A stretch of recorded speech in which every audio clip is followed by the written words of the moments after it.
It started with a sound I shouldn't have heard, a sound that didn't belong. It was a crisp autumn night, and the air outside was heavy with the scent of rain-soaked leaves. I had just pulled into the driveway after a late meeting at work, killing the engine before the headlights could slice through the darkness of our living room. Olivia, my wife of 12 years, thought I was out of town for a conference. I'd been called back at the last minute due to a scheduling change, and instead of notifying her, I decided to surprise her and the kids with a late-night pizza. Carrying the box in one hand, I approached the door quietly, excited to see their faces light up. It was one of those rare spur-of-the-moment ideas I'd always regretted not doing more often. But as I stepped onto the porch, I heard a muffled noise. At first, I thought it was laughter, the kids still up, breaking their bedtime rule. It wasn't. The closer I got, the clearer it became. It was music, soft, sultry, accompanied by the unmistakable rhythm of movement. I froze. My breath caught in my throat. The sound wasn't coming from the kids' rooms upstairs. It was coming from the living room.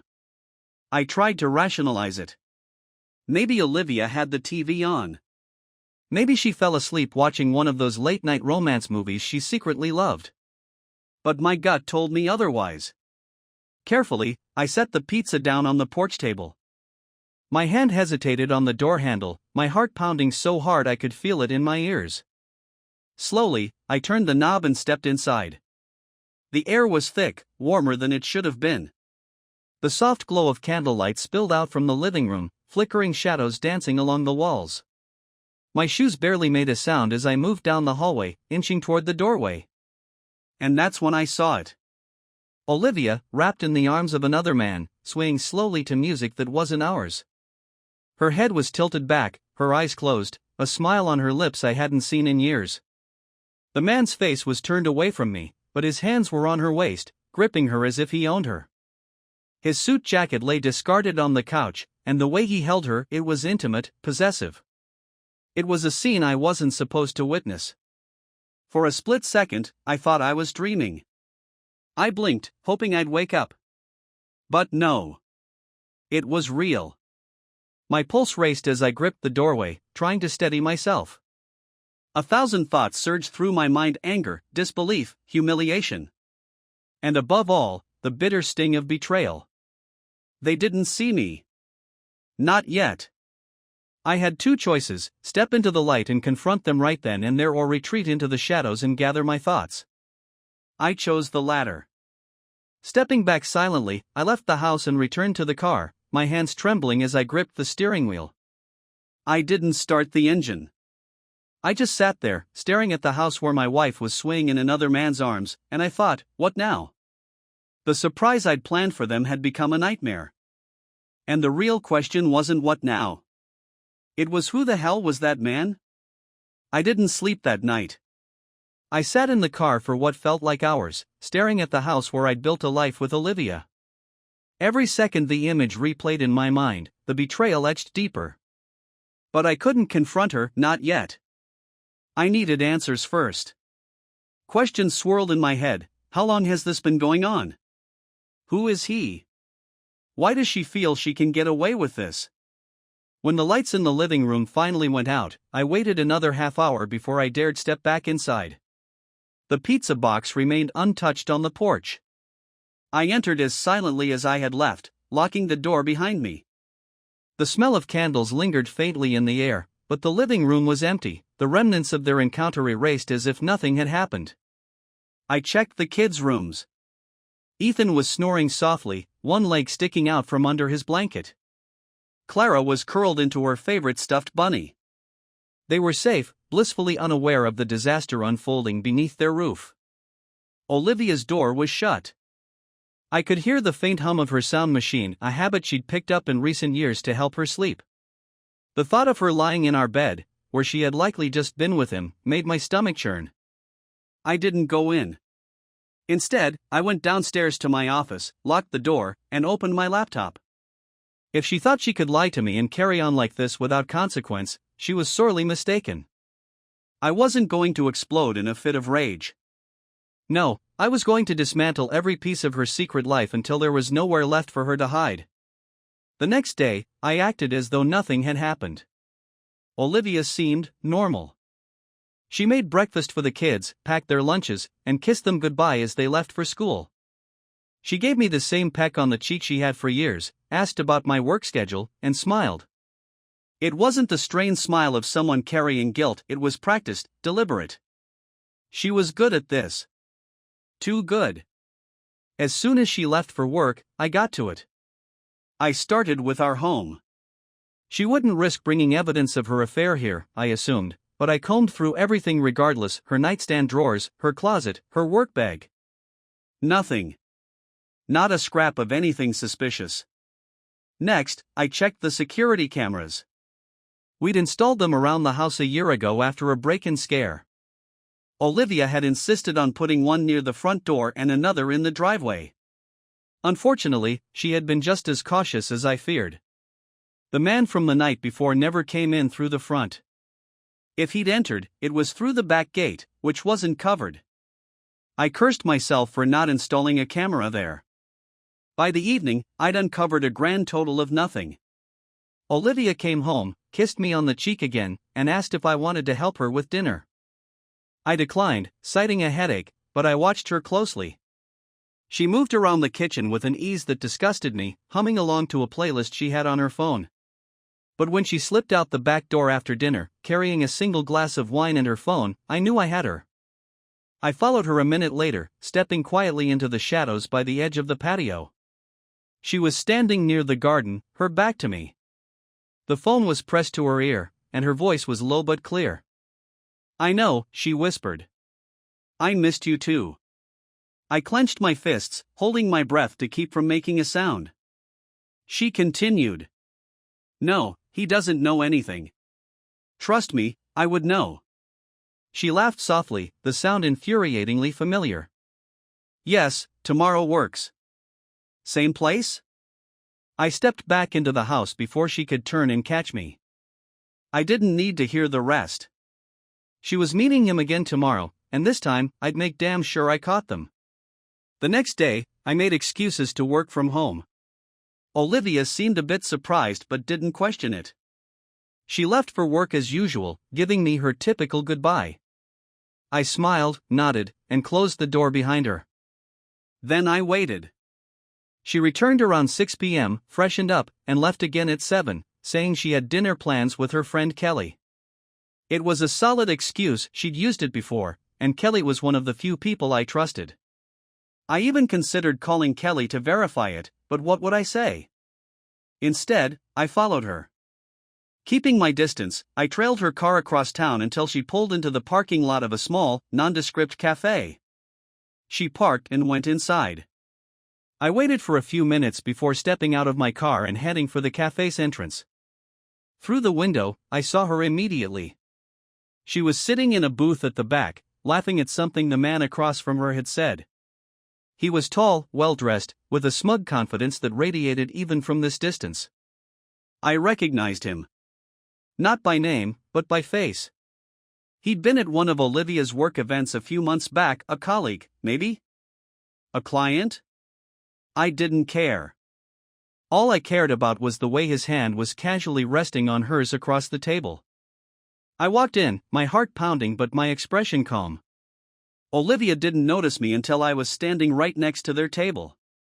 "Hi," I said, my voice steady.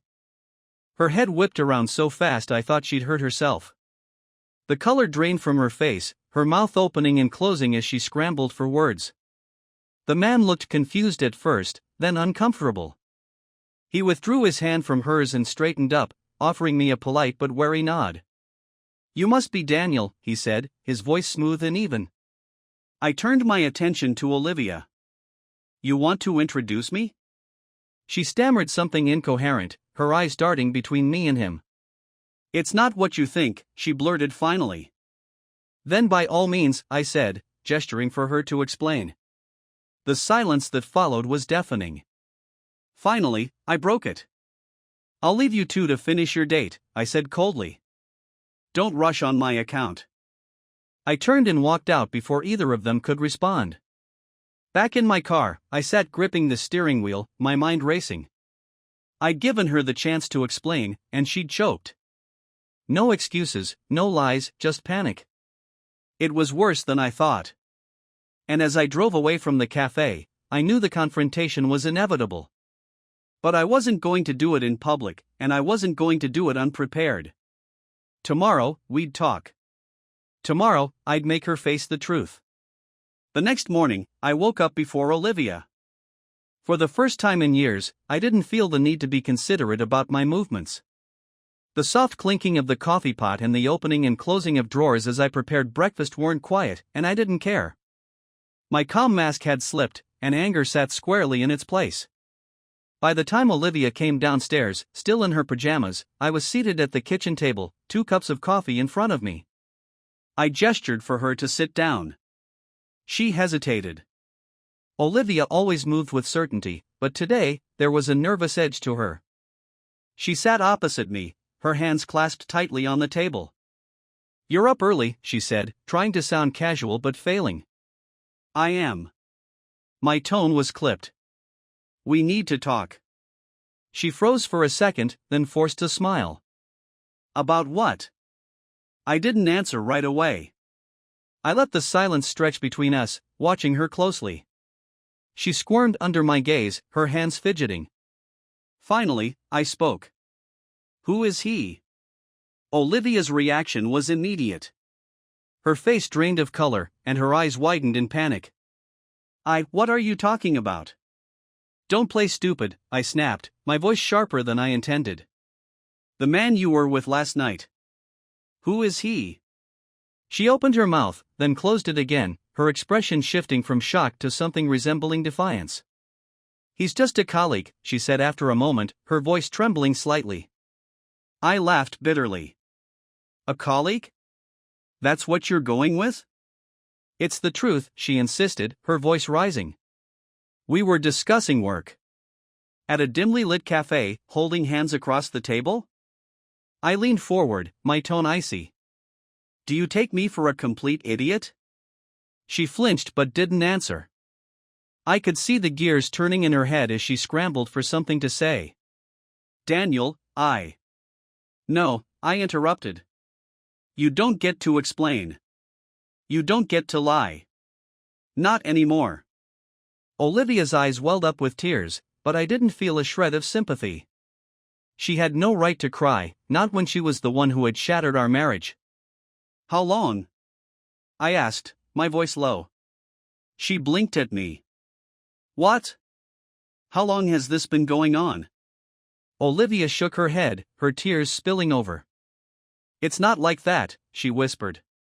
"Then tell me what it's like," I challenged. Her hand shook as she reached for her coffee, but she didn't drink it. She just stared into the cup, as if the answer was hidden there. Finally, she spoke. "It's complicated." I slammed my fist on the table, making her jump. "Don't give me that crap." I roared. "You owe me the truth." Her tears flowed freely now, but she still couldn't meet my eyes. "It's not serious," she said, her voice barely audible. I laughed again, the sound bitter and hollow. "Not serious? You were in my house with him." "My house, Olivia." She flinched again, and for a moment, I thought she might actually break. But then she squared her shoulders and looked up at me, her eyes red and swollen. "I made a mistake," she said, her voice steadier now. "I didn't mean for it to happen, but it just did." "That's your excuse?" I asked incredulously. "It just happened?" She nodded, and I saw something shift in her expression, a flicker of something like anger. "You're not perfect, Daniel," she said suddenly. "You're always working, always distracted." I needed. "Don't you dare," I snapped, cutting her off. "Don't you dare try to make this about me. I gave you everything, Olivia. Everything. And this is how you repay me?" Her defiance crumbled, and she buried her face in her hands, sobbing. I stared at her, my anger still simmering just below the surface. I wanted to yell, to scream, to make her feel the pain she had inflicted on me. But I didn't. I stood up, my chair scraping loudly against the floor. "I'm taking the kids to my parents' house for the weekend," I said flatly. Olivia looked up at me, her eyes wide with panic. Wait, what? Why? Because I need time to think, I replied coldly. And I can't do that here. She reached out for me, but I stepped back, avoiding her touch. Daniel, please, she begged. Don't do this. We can work through this. I shook my head. You should have thought about that before you betrayed me. That afternoon, I packed bags for Ethan and Clara and drove them to my parents' house. Olivia tried to stop me, but I refused to listen. She begged me to stay, to talk, to give her another chance. But her words fell on deaf ears. At my parents' house, I told them only part of the truth, that Olivia and I were having issues and needed some space. They didn't ask for details, and I didn't offer any. Once the kids were settled, I went back home. Olivia was sitting on the couch, her face pale and tear-streaked. You came back, she said softly. I'm not staying, I replied. Her shoulders sagged, and she nodded. Where are you going? To figure out what the hell to do next, I said bluntly. She didn't try to stop me this time. For the next 2 days, I stayed in a hotel, replaying everything in my head. The betrayal, the confrontation, her excuses. None of it made sense. None of it felt real. I met with a lawyer on Sunday morning to discuss my options.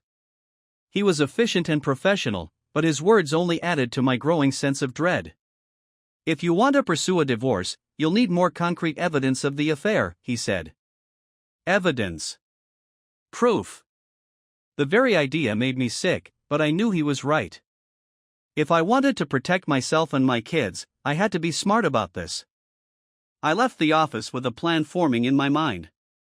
Olivia thought she could manipulate me, lie to me, and get away with it. She thought I'd forgive her, that I'd let her keep our life intact. But she was wrong. I was going to expose her lies.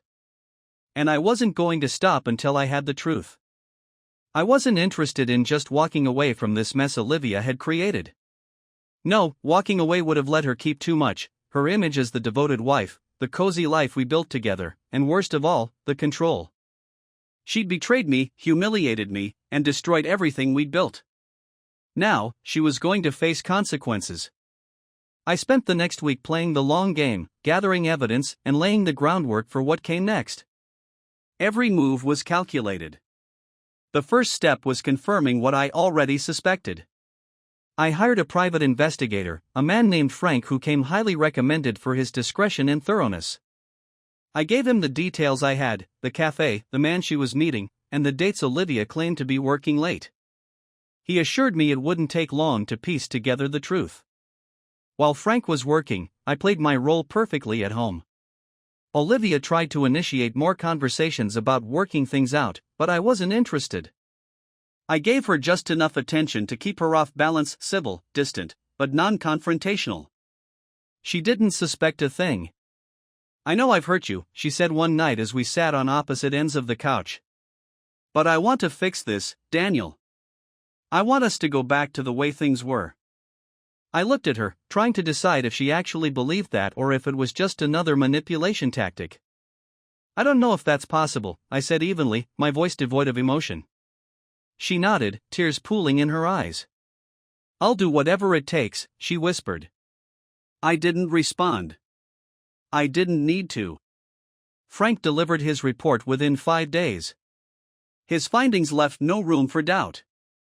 Olivia's colleague was named Mark Harris, a senior client from one of the firms she worked with. They'd been meeting regularly for months, at various hotels, restaurants, and even his home when his wife was away. The timeline of their affair lined up perfectly with the nights Olivia claimed to be working late. The photos Frank provided were all I needed: Olivia laughing with Mark, holding hands, walking into a hotel together. There was even a shot of them kissing in her car, parked a block away from our house. I didn't feel anger when I looked at the pictures. I felt nothing. It was as though my brain had compartmentalized the betrayal, shifting it to the side so I could focus on what needed to be done. I spent the weekend creating a meticulous plan. It wasn't just about confronting Olivia anymore, it was about ensuring the fallout hit her harder than it hit me. First, I gathered every financial document we had.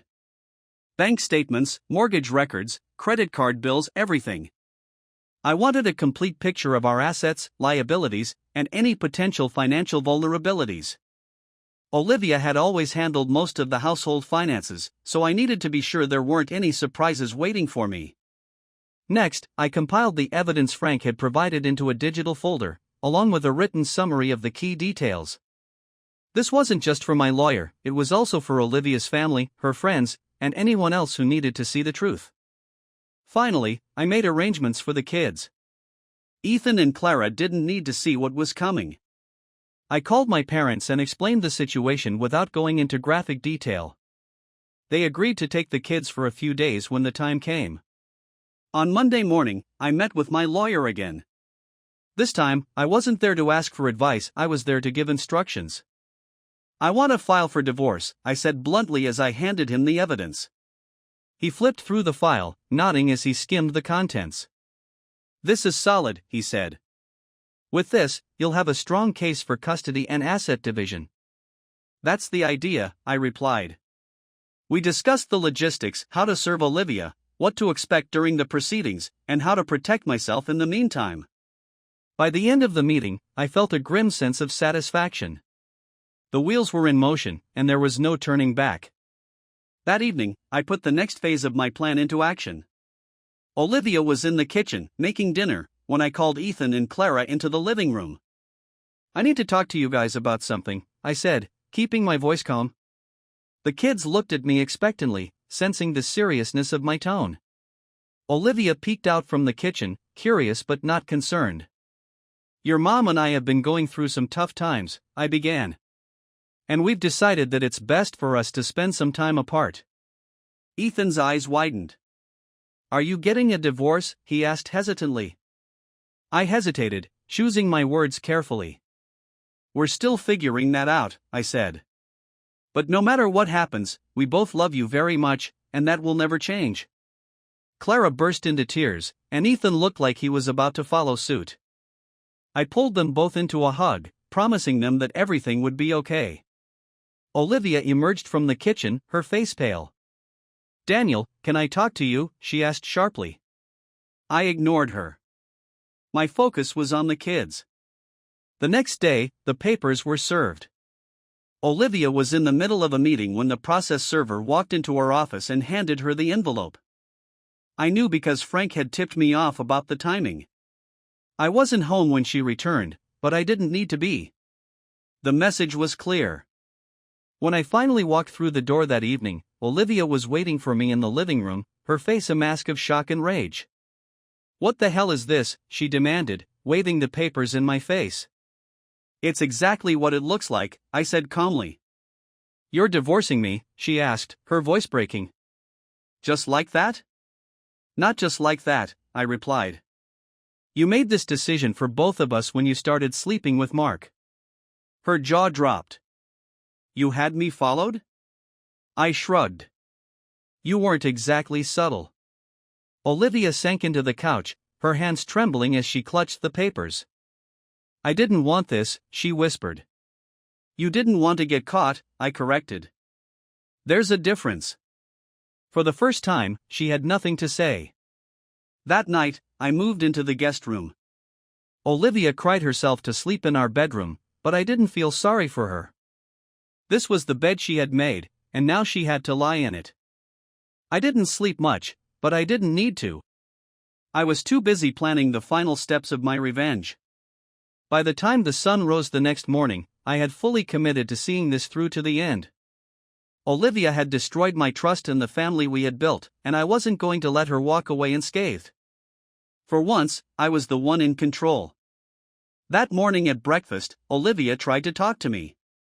I could see the desperation in her eyes, but I wasn't interested in any more of her lies. Daniel, she said, her voice trembling, can we please talk about this? For the kids' sake? I looked up from my coffee, my face blank. We'll talk when my lawyer is present, I said flatly. Her face crumpled. You're really doing this? Yes. Before she could respond, Ethan and Clara bounded into the kitchen, their chatter breaking the tension. Olivia quickly wiped her tears and forced a smile, but the kids weren't fooled. They could sense the unease. "Dad, can we still go to the park today?" Ethan asked hopefully. "Of course," I said, forcing a smile. "Go get your shoes on." As the kids ran off, Olivia whispered, "This isn't fair, Daniel. You're making me out to be the villain." I stood, grabbing my mug. "You did that all by yourself," I replied before walking away. The next step in my plan required patience and precision. Olivia's affair wasn't just a personal betrayal, it also posed a professional risk. Both she and Mark worked in positions where their actions could have serious consequences if exposed. Mark was a senior client from one of her firm's biggest accounts, and their relationship was a direct violation of his company's ethics policy. I wasn't going to broadcast their affair publicly, that would have hurt the kids, but I wasn't above ensuring that those who needed to know were informed. Using the evidence Frank had gathered, I composed an anonymous email to Mark's HR department, attaching the photos and detailing the timeline of their affair. I didn't embellish or exaggerate. The truth was damning enough. Next, I sent a similar email to Olivia's boss, making it clear that her relationship with Mark jeopardized her firm's reputation and violated the terms of her employment contract. I knew it wouldn't get her fired outright, but it would certainly put her under scrutiny. Both emails were sent from a disposable account, leaving no trail back to me. That evening, as Olivia was putting the kids to bed, I checked my phone. The emails had been read. It didn't take long for the fallout to begin. The first call came the next morning. Olivia's phone buzzed incessantly as she scrambled to get ready for work. She answered in a hushed tone, but I could hear the panic in her voice as she spoke. "What? No, that's not true. Who said that?" There was a long pause. Yes, I understand. I'll be in as soon as I can." When she hung up, she turned to me, her face pale. "Did you do this?" "Do what?" I asked innocently. Her hands clenched into fists. "Someone reported me to my boss. They said I was having an inappropriate relationship with a client." I shrugged. "Sounds like a personal problem." "You're unbelievable," she hissed. "No, Olivia. You're unbelievable. I trusted you, and you threw it all away. Now, you're just facing the consequences of your actions." She stormed out without another word, slamming the door behind her. The following days were a whirlwind of chaos for Olivia. She tried to keep up appearances at work, but the tension was evident. Her calls with Mark became more frequent, and each one seemed to end in an argument. Meanwhile, my lawyer finalized the custody arrangement I'd requested. The evidence of Olivia's affair, coupled with her erratic behavior, made it clear that I was the more stable parent. The court granted me primary custody of Ethan and Clara, with Olivia receiving visitation rights. When I told the kids about the new arrangement, they were understandably upset. I reassured them that they would still see their mom regularly, but the damage had already been done. "Why can't we all just live together like before?" Clara asked, her eyes filling with tears. I pulled her into a hug, my heart breaking for her. "Sometimes adults make mistakes, sweetheart," I said softly. "And those mistakes can change things. But no matter what, your mom and I both love you very much." Ethan sat silently, his expression hard. He was old enough to understand more than Clara, and I could see the anger simmering beneath the surface. The final piece of my plan came on a Saturday afternoon. Olivia had the kids for the weekend, giving me the opportunity to move out of the house and into the new apartment I had rented. With the help of a moving company, I packed up everything I needed: my clothes, my work equipment, and the kids' essentials.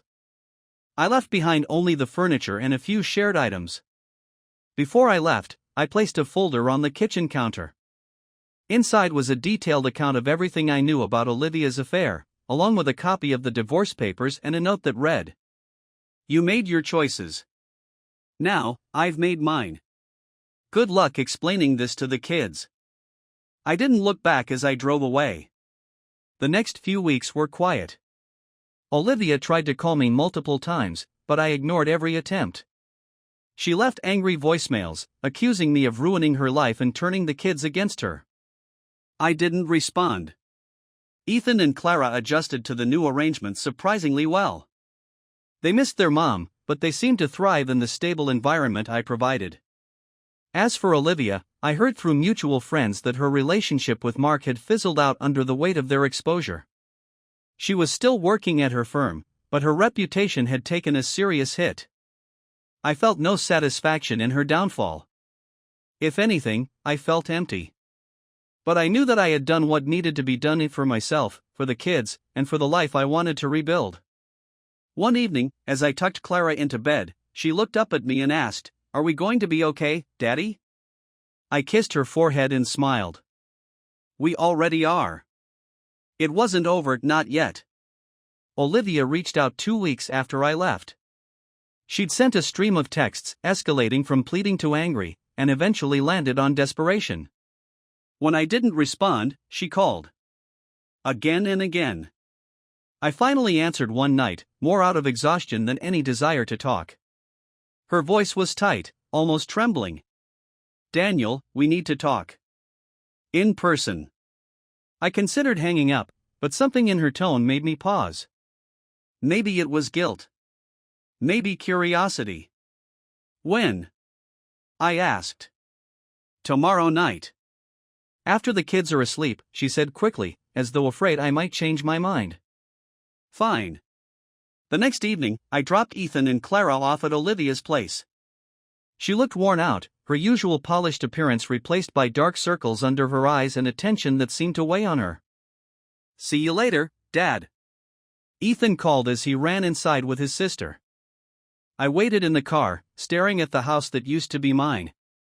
When the kids were safely inside, I texted Olivia. "I'll be back at 8. At 8 p.m. sharp, I returned. Olivia was waiting at the kitchen table, a glass of wine in front of her. She'd tried to tidy up, but it was half-hearted. The tension in the air was almost palpable. I sat across from her, folding my hands on the table. "Well?" I prompted. She flinched at my tone but didn't respond right away. Instead, she picked up the glass, took a small sip, and set it back down. "Daniel," she began, her voice shaky, "I'm sorry. For everything." I waited, unmoving, as she struggled to find the words. "I don't even know where to start," she admitted. I made a mistake. A terrible mistake. But I never wanted it to end like this. It ended like this because of you," I said bluntly. "Not me. You had choices, Olivia, and you made them. You don't get to sit here now and play the victim." She swallowed hard, blinking back tears. "I wasn't trying to be the victim. I'm trying to," she broke off, taking a deep breath. "I just want to explain." "You had months to explain," I snapped. "Months to talk to me, to tell me if something was wrong. Instead, you lied. You cheated. You put our family at risk. What's left to explain?" Her tears spilled over now, and she didn't bother wiping them away. "I was scared, okay," she said, her voice breaking. "Scared of how far apart we'd grown. Scared of telling you I wasn't happy because I thought you'd leave me." I laughed bitterly. "And yet, here we are." Olivia buried her face in her hands, her sobs muffled. I watched her, feeling nothing but a dull ache in my chest. "I don't know how to fix this," she said after a while, her voice barely above a whisper. "You can't," I said simply. She looked up at me, her eyes swollen and red. "What about the kids?" "They'll be fine," I said. "They're resilient. They'll adjust." "And us?" "There is no us," I replied. Her breath hitched, and for a moment, she looked like she might argue. But then her shoulders slumped, and she nodded.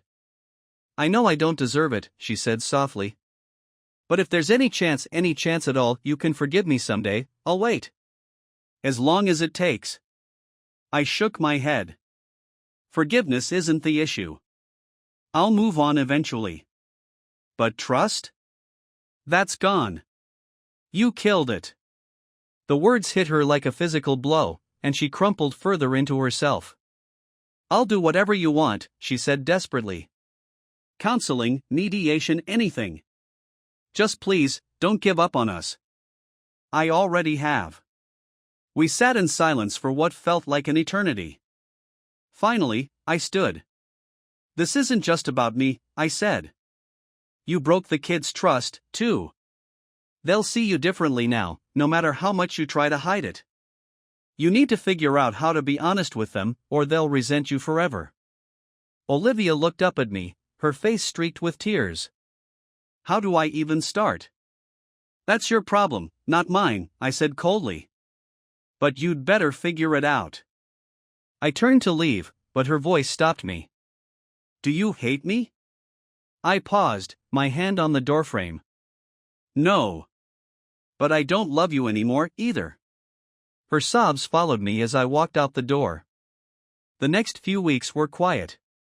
Olivia kept her distance, focusing on the kids and trying to repair her relationship with them. I didn't interfere, but I also didn't make it easy for her. Ethan was still angry, though he didn't show it as much. Clara was confused, clinging to both of us in a desperate attempt to keep things normal. I did my best to reassure her, but some wounds were beyond my ability to heal. One afternoon, Olivia showed up at my apartment unannounced. "I signed the papers," she said, holding a thick envelope. "And I've started looking for a new job. I'm trying to be better." I took the envelope without a word. "I know it doesn't matter now," she added, "but I really am sorry." "I know," I said quietly. She lingered for a moment, as though hoping for something more. When it didn't come, she nodded and left. The divorce was finalized 2 months later. Olivia moved to a smaller apartment closer to her new job, and the kids adjusted to the new routine. As for me, I found a strange sense of peace in the aftermath. Life wasn't perfect, but it was mine again. The finality of it all didn't feel like an ending, it felt like a beginning. And for the first time in a long time, I was okay with that.